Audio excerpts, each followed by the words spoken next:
जय हिंद दोस्तों। देखिए, इसे भी टाइम अब कहा जाए तो मैट्रिक एग्ज़ाम के लिए उतना टाइम आपके पास अब नहीं बचा है। सितंबर आ चुका है,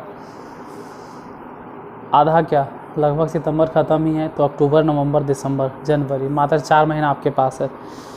तो हमको लगा कि ऐसे भी लगभग हम एनसीईआरटी और अर्चना बैच और केसी सिन्हा बुक से ऑलरेडी मैथ पढ़ा चुके हैं, तो वो तो जो बता रहे हैं केसी सिन्हा से वो तो हम बताते रहेंगे, उसको तो हम बंद करने वाले हैं नहीं। उसमें एपी चल रहा है, एपी चलते रहेगा।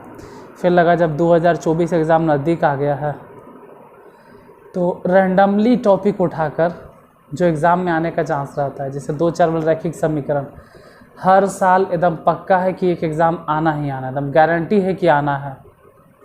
तो हमको लगा जो टॉपिक एग्ज़ाम में आता है वो टॉपिक उठाएं और वही आपको बता दें। एक आध दिन रैंडमली बता दें कि क्या होगा। आप जैसे सिलेबस से देख रहे हो वो सिलेबस देखते रहिए, वो मना नहीं कर रहे हैं, लेकिन जो आप लोग क्रैश कोर्स के नाम पे पढ़ते हो ना, क्रैश कोर्स, उसी तरह का ये क्रैश कोर्स है। इसमें आपको सिर्फ उतना ही बताया जाएगा जो एग्ज़ाम में आने का 90% चांस है। नहीं 90% गलत बोल रहे हैं, 90% नहीं, 99% चांस है जो बतलाया जाएगा आपको। 99% चांस है कि आपके एग्ज़ाम में आएगा। अब 1% हेर फेर हो सकता है। तो हमको लगा सबसे पहला टॉपिक आज पकड़े 2 चर वाला रैखिक समीकरण। अब 2 चर वाला रैखिक समीकरण में मिथ्या बहुत है। मिथ्या मतलब सबको कन्फ्यूजन है। 2 चर वाले मार्कर किधर गया, 2 चर वाला रैखिक समीकरण को अगर हल करने की बात करें तो 3 मेथड तो सब लोग बोलते हैं। एक मिनट यार,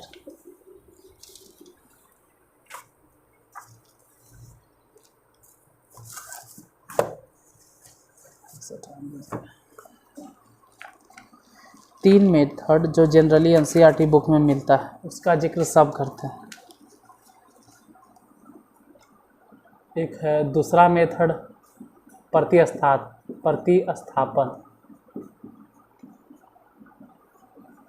प्रतिस्थापन विधि, और थर्ड मेथड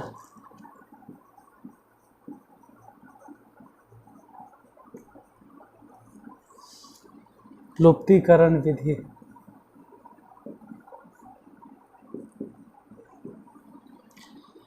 और फोर्थ नंबर वज्र गुणन विधि।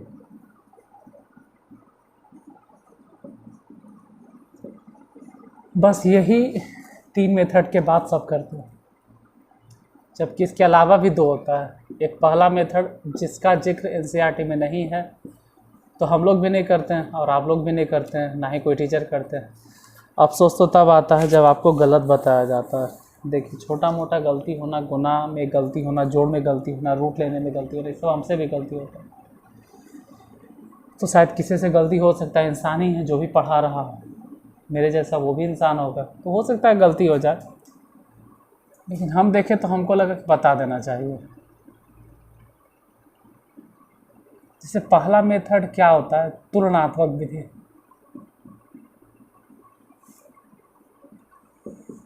अब एक बात याद रखना कि तुलनात्मक विधि, प्रतिस्थापन विधि, लुप्तीकरण विधि एकदम अलग है।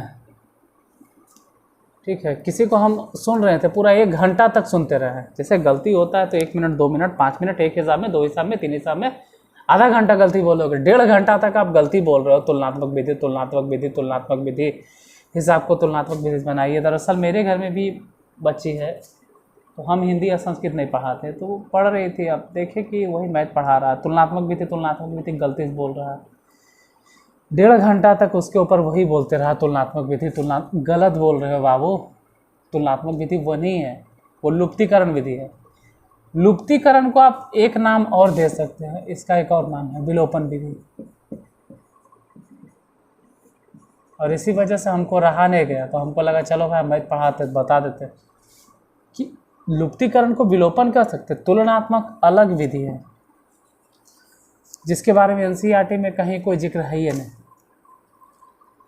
और एक और है जिसका भी जिक्र नहीं है एनसीईआरटी में, अनुपात निर्णय विधि, इन सब का जिक्र नहीं है एनसीईआरटी में, तो आप ढूंढोगे भी तो आपको नहीं मिलेगा। आप ढूंढोगे भी ये सब चीज़ तो नहीं मिलेगा। तो अगर एनसीईआरटी में तुलनात्मक विधि नहीं है तो इसका ये मतलब तो नहीं है कि आप बोलो कि लुप्तीकरण ही तुलनात्मक। लुप्तीकरण अलग है, तुलनात्मक अलग है। तुलनात्मक को हम लोग बोलते हैं कंपैरिजन मेथड। अब देखो स्पेलिंग की बात है तो ये गलती हो सकता है, तो हमको भी लगा शायद हमसे गलती होता है, शायद किसी से भी गलती हो सकता है, सब इंसानी है। फिर भी कंपैरिजन मेथड, प्रतिस्थापन को आप लोग बोल सकते हैं सब्स्टिट्यूशन मेथड।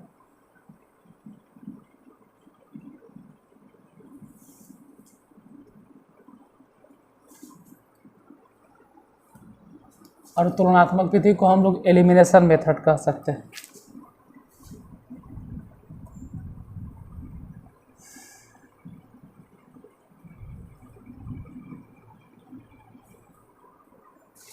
वज्र गुणन विधि को क्रॉस मल्टीप्लिकेशन।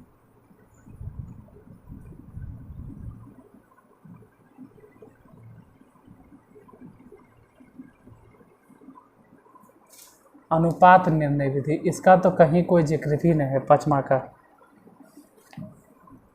इसको बोलते हैं रेशियो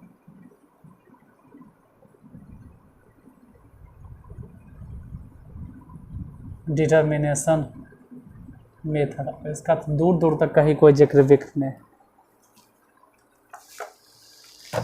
अब हम आए ही हैं कि जिनमें पांचों के बारे में जिक्र करें।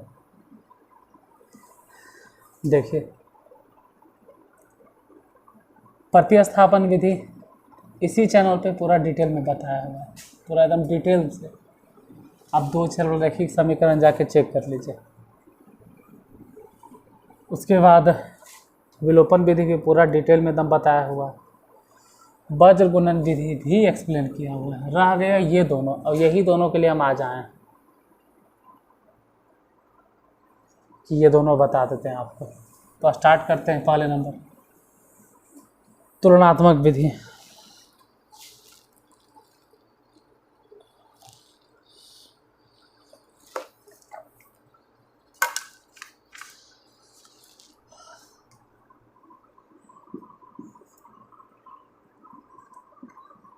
To X plus 3y is equal to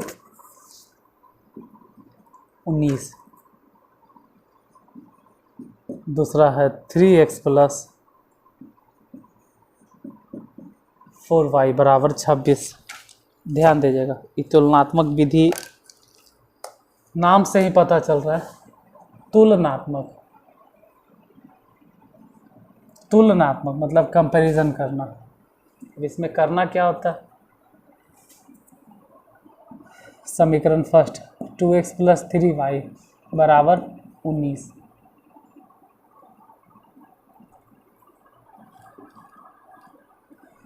आप इसमें से या तो x या तो y निकाल लो, कुछ भी जो चाहे। पहले डिसाइड कर लो कि आपको निकालना है क्या। जैसे मान लीजिए हम x डिसाइड कर लेते हैं, तो 2x बराबर 19 माइनस 3y, तो x बराबर 19 माइनस 3y बटा 2। x निकल गया, ठीक निकल गया। ये निकल गया किससे? समीकरण फर्स्ट से।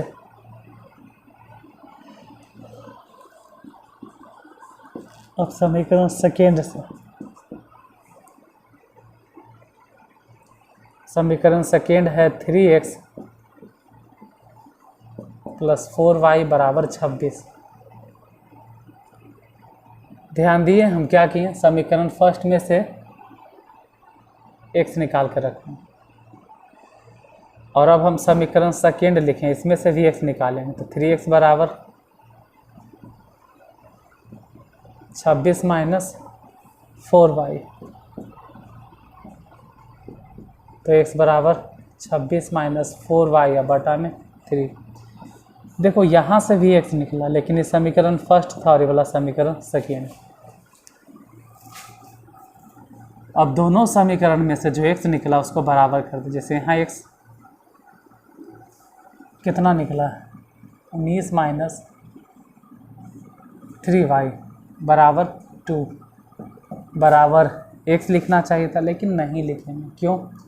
क्योंकि ये भी तो x ही है। x जो लिखने जा रहे हैं x के जगह पे उसका वैल्यू x बराबर इतना रखो। जैसे ये भी x है, ये भी x है, तो लेफ्ट लेफ्ट बराबर है तो राइट भी बराबर होना चाहिए। तो 26 माइनस 4y बटा में 3, तिरछा तिरछी गुना करो, 3 को इधर गुना कर दो और 2 को इधर, 19 तिया 57, 3 तिया 9y, 9 है, 2 को गुना कर दो, 26 दूनी 52, माइनस में 8y, 52 को इधर भेजो, 57 तो है ये है, 52 माइनस में हो जाएगा, 9y उधर जाके प्लस में 9y या माइनस में 8y, 57 में से 52 अगर घट भी गया तो 5 बराबर y। देखो y बराबर 5 आ गया। अब x बराबर कैसे निकाले, तो y का मान रख दो समीकरण फर्स्ट में या सेकेंड में। समीकरण फर्स्ट में y का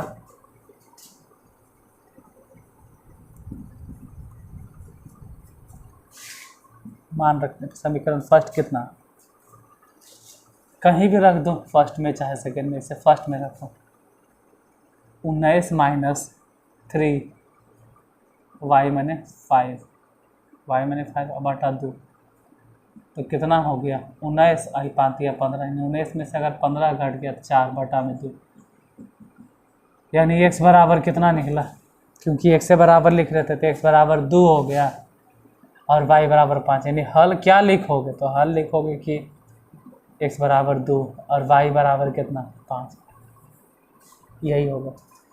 ये मेथड याद रखना कि ये है तुलनात्मक विधि, इसको कहते हैं तुलनात्मक विधि। तुलनात्मक विधि में क्या करना होता है, तुलना करना होता है, किसको किससे करना होता है, तो x को x से या y को y से। नहीं समझे वीडियो को दोबारा देख लीजिएगा, समझ में आ जाएगा। फिर भी नहीं समझ में आवे तो हम एक हिसाब और बता दे रहे हैं, एक क्वेश्चन और देख लो, उसको भी बता देते हैं। माइंड में क्लियर हो जाना चाहिए। देखो हम इसी चैनल पे आज हम पक्का कोशिश करेंगे ना कि इस वीडियो के डिस्क्रिप्शन बॉक्स में हम तुलनात्मक विधि का भी लिंक डाल दें, कोशिश करेंगे। और अगर नहीं किए तो आप खुद से काम करोगे, जाना दो चल रैखिक समीकरण, उसका प्लेलिस्ट बना हुआ होगा क्लास 10th में, उसमें जाके किसी सिन्हा वाला में कर रहे हैं, क्लास 10th होगा अर्चना बैच, उसमें जाके सर्च कीजिएगा अर्चना बैच में, उसमें 2 चर रैखिक समीकरण देखोगे। तुलनात्मक विधि भी होगा, प्रतिस्थापन विधि भी होगा, तुलनात्मक नहीं होगा सॉरी, प्रतिस्थापन होगा, प्रतिस्थापन, विलोपन और बदगुणन, तो तीनों देख लेना।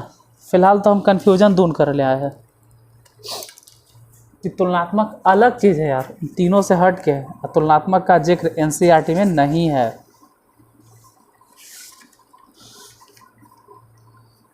एक और क्वेश्चन,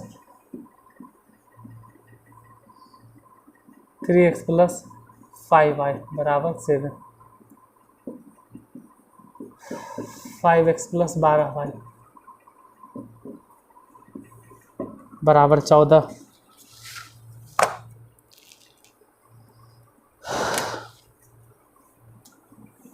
समीकरण फर्स्ट, समीकरण सेकेंड। समीकरण फर्स्ट है 3x प्लस 5y बराबर 7। अब समीकरण फर्स्ट में से या तो x या तो y निकालना, वो डिसाइड कर लो अपने मन में कि हमको निकालना क्या है, ऐसा नहीं कि बाद में सोचेंगे। मान लीजिए x अगर आप डिसाइड कर लेते हैं तो x को इधरे रहने दो और उधर लिखो 7 माइनस 5y, बाद में फिर x बराबर लिखो 7 माइनस 5y बटा में 3x बराबर निकल गया। अब ये ध्यान रखना है कि समीकरण फर्स्ट से निकला है। अब समीकरण सेकेंड से, 5x प्लस 12y बराबर 14।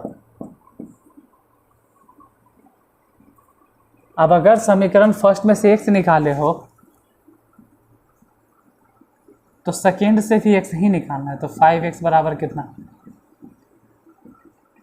14 माइनस 12y, इसलिए x बराबर कितना, 14 माइनस 12y बटा में 5। ये समीकरण सेकेंड से निकला। देखो समीकरण फर्स्ट में कितना निकला, 7 माइनस 5y अब बटा 3, इतना बराबर x में है, लेकिन x नहीं लिखेंगे।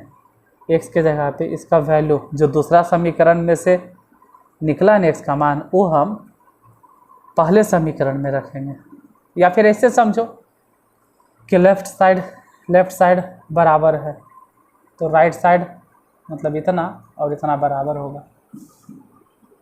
14 माइनस 12y बटा 5, तिरछा तिरछी गुना कर दो,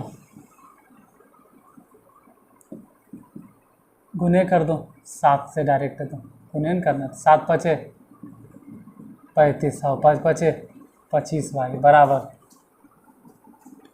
3 से गुना करो, 14 तिहाई 42 और 12 तिहाई 36y। 36y को इधर भेजो तो माइनस 25y तो ठीक है, 36 इधर आके प्लस में हो जाएगा 36y। इधर 42 में से 35 घट जाएगा, 6 में से 5 गया 1, 3 में से 2 गया 1, 11y उधर घटाइए, 12 में से 5 गया 7, यानी y बराबर हो गया 7/11। अब अगर y बराबर निकल गया है तो x कैसे निकाले, y का मान निकल गया है ना यार, इस y का मान किसी समीकरण में पुट कर दो, चाहे समीकरण फर्स्ट में चाहे समीकरण सेकेंड में, कहीं भी रख दीजिए, आंसर तो आना ही आना है। मान लीजिए समीकरण फर्स्ट में ही पहला या दूसरा है, समीकरण फर्स्ट में y का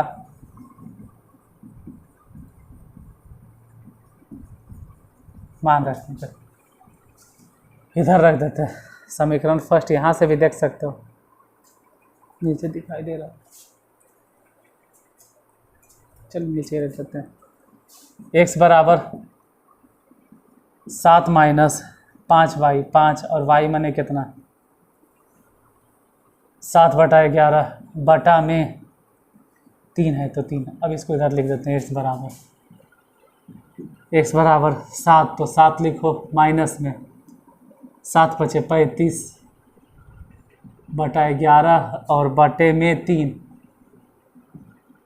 यानी x बराबर कितना हो गया, तो घटा दो, 11 सते 77 माइनस 35 बटा में 11 साथ 3 की, तो x बराबर कितना हो गया, 7 में से 5 2 42 बटा 3 और गुने 7 7 11, 3 से ही काट दो कई बार में, 14 तिया 42, यानी x बराबर 14/11। तो हल कितना हो गया, x बराबर 14/11 और y बराबर कितना निकला था, कितना था 7/11, तो 7/11 हो गया, यही आंसर होगा। देखिए अगर किसी को आज समझ में नहीं आ रहा तो प्लीज़ YouTube पे आप देख रहे हो तो इतना तो आपको आता होगा, प्लेलिस्ट चेक करना, इस वीडियो के चैनल को भी आप सब्सक्राइब कर सकते हैं। अरे मत सब्सक्राइब करो, पहले जाइए और इस चैनल पे प्लेलिस्ट चेक कीजिए, 2 चर रैखिक समीकरण का प्लेलिस्ट बना हुआ होगा, उसमें आराम से देख लीजिए, अलग अलग बतावल है, प्रतिस्थापन विधि अलग से, वज्र गुणन विधि अलग से, विलोपन विधि अलग से, उसको देख लीजिए, ज़्यादा बेहतर समझ में आएगा। आज तो हम सिर्फ डाउट क्लियर करने आए हैं कि एग्ज़ाम में अगर पूछे तो आपको प्रॉब्लम नहीं होना चाहिए। अब तुलनात्मक विधि आपको समझ में आ गया होगा कि क्या करना होता है। 2 समीकरण है, समीकरण फर्स्ट से समीकरण सेकेंड से, दोनों ही समीकरण से x निकाल लो। x का मान जो भी निकलेगा वो उसको बराबर कर दो, वहाँ से y का मान निकल गया, अब उसको कहीं पुट कर दो। ये तो था कंपैरिजन मेथड। इसके बाद 3 मेथड जो है उसका जिक्र करेंगे, लेकिन अभी नहीं, बाद में। क्लास डाउट वाला चल रहा है तो डाउटे वाला हम क्लियर करते हैं। अच्छा, क्वेश्चन यही रहने देते हैं। ये तो तुलनात्मक था। अब आ जाते हैं अनुपात निर्णय विधि, रेशियो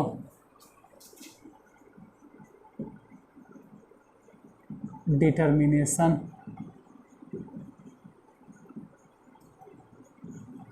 मेथड। क्वेश्चन वही देता है 3x + 5y = 7।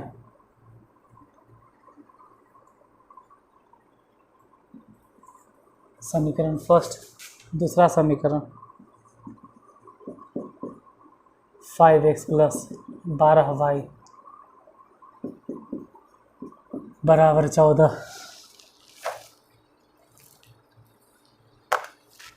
देखिए, सेम क्वेश्चन दोबारा रिपीट की, लेकिन मेथड बदल दी। इस बार मेथड है अनुपात निर्णय विधि। बाकी 3 को कहाँ गया, आप 3 को भूल गए। 5 मेथड है ना, कौन कौन मेथड है? तो 3 विधि आप भूल रहे हैं। दूसरा विधि आप नहीं बताए हैं, कौन सा? प्रतिस्थापन। बतावल है यार, इसी चैनल पे बताए हैं। आप प्लेलिस्ट तो सर्च करो, इसी चैनल पे 2 चरवल रैखिक समीकरण, उसमें प्रतिस्थापन विधि बतावल है। इसके बाद फिर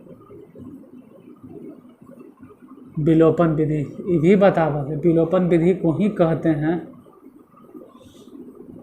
लुप्तीकरण विधि, इसी को बोला जाता है, बता दिए हैं। चौथा वज्र गुणन विधि, ये वाला विधि भी बता दिए हैं।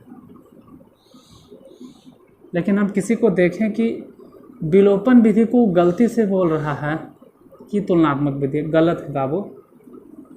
विलोपन विधि को लुप्तीकरण कह सकते हैं, तुलनात्मक नहीं कहते। तुलनात्मक तो वही क्लियर कर रहे हैं हम, और आपको भी कन्फ्यूजन है, इसलिए डाउट हम दूर कर रहे हैं। 5वां पे आ जाते हैं। 5वां जो है, देखिए अनुपात निर्णय विधि क्या कहता है। अनुपात निर्णय विधि में ये ध्यान देना है कि दोनों ही समीकरण में जो कांस्टेंट टर्म है, जैसे 14 है, इसमें 7 है, तो दोनों का कांस्टेंट टर्म बराबर होना है, एक जैसा करना है।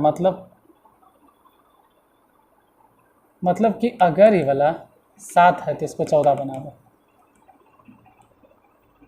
या तो इसको 14 नहीं बना सकते हो, इस आते पे छोड़ना चाहते हो तो इसको फिर 7 बना दो, दोनों सही है।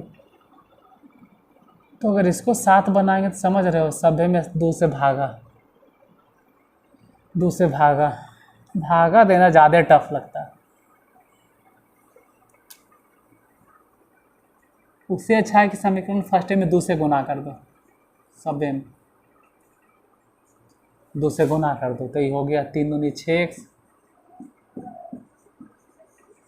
+ 5y = 14। आपको देख कर लगेगा ये भी तुलनात्मक है, लेकिन ये तुलनात्मक नहीं है, ठीक है, कंफ्यूज नहीं होना है। तुलनात्मक नहीं, अनुपात है, उसमें x निकालते थे, यहाँ वो नहीं कर रहे हैं, यहाँ कांस्टेंट टर्म को बराबर कर रहे हैं। दूसरे में 5x + 12y = 14। देखो समीकरण फर्स्ट, चाहो तो उसको फर्स्ट बोलो या नाम थर्ड दे दो। क्यों थर्ड दे दे सर? क्योंकि फर्स्ट में 3x 5y 7 था, और अब 6x 5y, सॉरी ये 5 कैसे होगा, 2 गुना होगा तो 10 में बन जाएगा, 10 तो बदल गया, इसलिए समीकरण थर्ड बोलो। लेकिन इसको तो अभी भी हम समीकरण 2 ही बोलेंगे। अब देखो ये भी 14, ये भी 14, दोनों तो 14 ही है, ठीक है। तो जब दोनों 14 है, ये है, दोनों का राइट हैंड साइड इक्वल है, तो LHS भी इक्वल होगा। 6x + 10y बराबर 5x + 12y। यहाँ 6x + 10y था, उधर 5x प्लस, जैसे कि 14 बराबर 14, राइट हैंड साइड बराबर है, तो लेफ्ट साइड बराबर लेफ्ट साइड। अब देखो 6x में से ये 5x घट जाएगा, और उधर 12y में 10y घट जाएगा। 6x में से 5x घट गया तो x, और 12y में 2y घट गया, सॉरी 12y में 10y घट गया तो 2y। ये क्या कर दिए, कुछ नहीं, x को x के तरफ ले गए, y को y की तरफ ले गए। अब x बटा y बराबर कितना, 2 अब बटा में 1।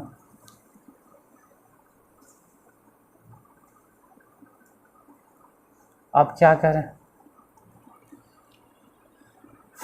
देखो इसके बाद जो करेंगे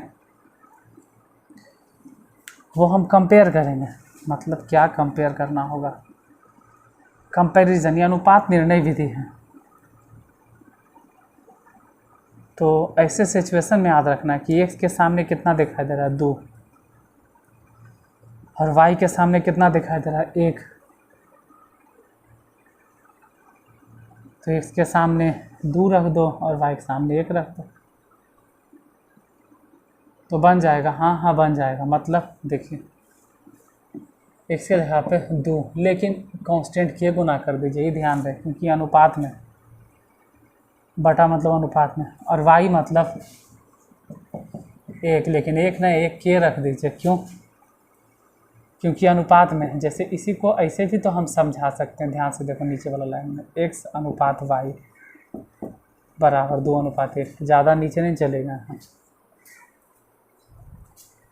बटा मतलब अनुपाते होता है, तो x बराबर 2 के, y बराबर 1 के।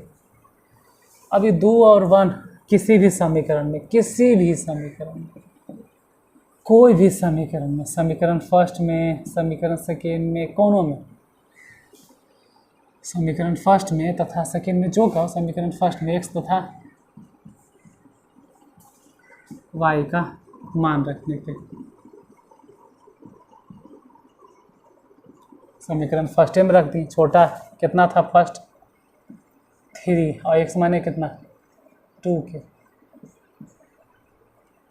5, y माने कितना, 1 के, बराबर में 7। देखते हैं, 3 दूनी 6 के, 5 के, बराबर में 7, 6 5 11 के, बराबर 7। तो के बराबर कितना, 7/11। तो ठीक है, y बराबर बता दीजिए, y बराबर 1 के था, तो y बराबर 7/11 हो गया डायरेक्ट एकदम। x बराबर क्या था, 2 के, यानी दुगना, दुगना, तो इसमें दुगना कर देना, तो 7 दूनी 14/11। देखो कुछ बच्चे 2 गुना करना है तो ऊपरों में 2 गुना कर देता है, नीचे भी। नहीं यार, ऐसे मत करो, सिर्फ ऊपर में 2 गुना करो, 7 दूनी 14, नीचे इसी रह दो। पिछला नियम अगर आप याद कीजिए, तुलनात्मक विधि, तो उसमें भी यही आंसर आया था। अनुपात निर्णय विधि में भी यही आंसर आया। ये 3 विधि तो खैर कहने नहीं यार, इन तीनों विधि तो आप अच्छे तरह से जानते हैं, और नहीं जानते हैं तो प्लेलिस्ट चेक कीजिए, 2 चल रैखिक समीकरण, उसमें देखिए तीनों के तीनों पूरा डीपली एकदम बतावल है, कक्कर के हिसाब। एक और हिसाब बता देते हैं, इसके पिछला वाला।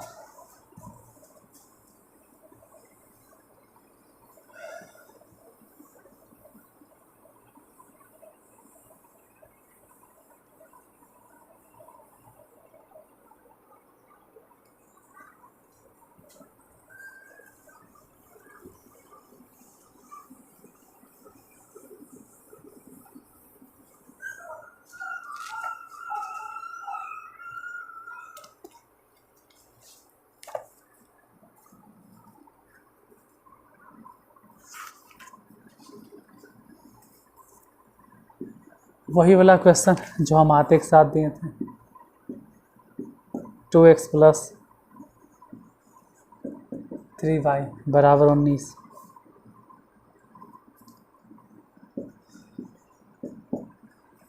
थ्री एक्स प्लस 4y बराबर 26। थोड़ा ज़्यादा टफ हो जाएगा, 19-26 गुना करना थोड़ा ज़्यादा टफ लगेगा आपको। चलिए, टफ लगेगा तो लगेगा, आप जब लिख दिए हैं तो बता भी देते हैं। देखिए, ना तो आप विलोपन विधि देख रहे हैं, ना ही वज्र गुणन विधि, या ना ही प्रतिस्थापन विधि। अभी विधि चल रहा है अनुपात निर्णय विधि, और अनुपात निर्णय विधि में कहा जाता है कि कांस्टेंट टर्म को बराबर कीजिए। यहाँ 19 यहाँ 26, अभी तो एकदम नहीं मिल रहा। जैसे इसके पहले क्या था कि नीचे में 2 गुना कर दो तो 14 हो गया, या ऊपर 2 गुना कर दो बराबर। यहाँ कैसे करें, तो हम उपाय बताते हैं कि नीचे 19 से, चलो पहले मान लो समीकरण सेकंड, इसको मान लो समीकरण फर्स्ट। नीचे 19 से गुना कर दीजिए और ऊपर में 26 से। इससे फ़ायदा क्या होगा, 26 गुने 19 उतना ही होता है जितना कि 19 गुने 26। मतलब अगर 26 से गुना करोगे तो 26 सभ्य में गुना करे पड़ेगा, यानी 26 से जब इसमें गुना करेंगे तो 26 दूनी 52 x 26 का 26 52 26 78y बराबर में ये कितना होगा, पता नहीं कितना होगा। कौन बार हमको गुना भी करना है, गुना से मतलब की है जा। नीचे 19 से गुना करो, 19 का 19 19 दुनिया 38 19 57x और 19 चके 76y बराबर 26 गुने 19। इसको समीकरण थर्ड, इसको समीकरण फोर्थ नाम दे दो। देखिए, इसका RHS और इसका RHS दोनों आपस में बराबर है, तो जाहिर सी बात है कि LHS भी दोनों का आपस में बराबर होना चाहिए। मतलब 52x प्लस 78y बराबर 57x प्लस 76y। यहाँ ध्यान दोगे, x को x की तरफ भेज दो और y को y की तरफ लेके आओ। मतलब 57x माइनस 52x, इधर 78y माइनस 76y घटा दो। 78 में से 6 गया तो 2y माइनस 57 में से 52 गया 5x। आप इसको ऐसे भी लिख सकते हो कि x बटा y बटा में तो 2/5। अब यही चीज़ अनुपात में लिखा जा सकता था, x अनुपात y बराबर 2:5 अनुपात में है। तो x के जगह पे क्या कह सकते हो आप, x बराबर 2 और k गुना कर दीजिए और y बराबर 5k गुना कर दो। अब x और y का मान कहीं भी रख दो, किसी भी समीकरण में। यहाँ तो 4 को समीकरण दिखाई दे रहा है। समीकरण फर्स्ट में x तथा y का मान रखने पे समीकरण फर्स्ट है 2 और x मैंने कितना रखना है 2 के प्लस 3, तो 3 हो गया और गुने y मैंने कितना रखना है 5k बराबर में कितना है 19 है, तो 19 से समीकरण फर्स्ट में तो 19 से था। 26 गुना किए वो तो समीकरण थर्ड है। ये हो गया 2 दूनी 4 के 5 तिया 15 के बराबर में 19। 4 15 दोनों के जोड़ दो 19 के बराबर 19 ही से ही कट गया। तो k बराबर कितना हो गया, k बराबर 1। अब k बराबर 1 आ गया है ना, x और y कितना आएगा, तो x बराबर देख लो 2k यानी 2 हो जाएगा। y बराबर कितना हो गया 5k यानी k के जगह पे 1 रखेंगे तो 5, x बराबर 2 y बराबर 5। जबकि इसको किसी भी मेथड से आप बना के देख लीजिए, आंसर यही आएगा 2 और 5। तो उम्मीद करते हैं कि ये दोनों मेथड तो क्लियर हो गया होगा, एक तुलनात्मक विधि और दूसरा अनुपात निर्णय विधि। बाकी जो 3 मेथड है, ये वीडियो ख़त्म होने के बाद प्लीज़ इस चैनल पे जाइए और हो सके क्या पहले ही चैनल को सब्सक्राइब कर लो, नहीं करो यार सब्सक्राइब, पहले देख लो प्लेलिस्ट में और पहले एक एक करके देखिए। अगर आपको समझ में आता है तब चैनल को सब्सक्राइब करना, लेकिन इसको देखने के बाद उसको ज़रूर देखें क्योंकि उसमें तीनों मेथड बतावल है। प्रतिस्थापन अलग से होगा, विलोपन अलग से होगा, वज्र गुणन विधि अलग से होगा। बाय द वे, अगर आप नहीं समझ पाते हो इससे तो ठीक है, एक और चैनल है मेरा ही, अक्षय शरणार्थी गणपति, इस चैनल को सर्च कीजिए और इस पर भी क्लास 10th का प्लेलिस्ट बना हुआ है। उस पर NCERT वाला देखिएगा तो NCERT वाला पूरा प्रॉब्लम बतावल है, उसमें से समझो। अब 2 जगह देखोगे तो समझ में आ जाएगा। और फिर भी अगर नहीं समझ में आता है तो मेरा सजेशन यही है कि फिर आपको देखने से कोई फ़ायदा नहीं।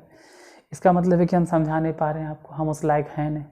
लेकिन अगर समझ जा रहे हैं तो देख लीजिए, दोनों जगह अच्छा रहेगा। तो ये तीनों मेथड के बारे में बताना है या नहीं बताना है वो आप कमेंट बॉक्स में बताइएगा। अगर ये दोनों समझ में आ गया है, तुलनात्मक विधि और अनुपात निर्णय विधि, तो कमेंट बॉक्स में लिखिएगा कि समझ में आ गया सर या समझ गए। और नहीं समझ में आया है तो और हम इसी को आगे कल बता देंगे। तो जो भी है, समझ में आ गया है तो बोलिएगा ये समझ गए सर, नहीं समझ में आया है तो बोलिएगा कि और बता दीजिए, या फिर कहिएगा कि यही बताना है तो इसी को दोबारा बता देंगे। हालांकि बतावल है, इसके ऊपर जिक्र नहीं करो। तो आज यहीं तक, फिर मिलते हैं कल इसी टाइम पर। आज के लिए धन्यवाद।